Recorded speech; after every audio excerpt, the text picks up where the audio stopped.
প্রতিদিনের যে কাজটা নামাজ পড়া, ফজরের নামাজ আদায় করা, তাই উজুখানায় চলে আসলাম উজু করতে।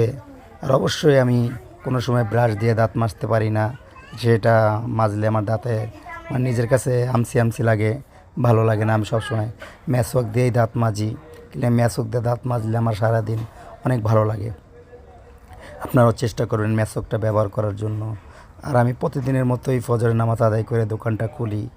আর দোকান আমি খুলবো, খুলের সাথে সাথে মুসল্লিরা চা পানি বিস্কিট খাবে, তারাই খায় সবসময়। যে আমি আল্লাহকে শুকরিয়া আদায় করি যে আমি ফজর নামাজটা আদায় করেই দোকানটা খুলতে পারি। সবাই দোয়া করবেন আর ফজর নামাজটা আদায় করবেন। আসসালামু আলাইকুম বন্ধুরা, কেমন আছেন? আশা করি আলহামদুলিল্লাহ অনেক ভালো আছেন। ফজরের ফজরের নামাজ পড়া দোকান খুলছি, মাত্র চা দিতাছি, চা দিলাম মাত্র।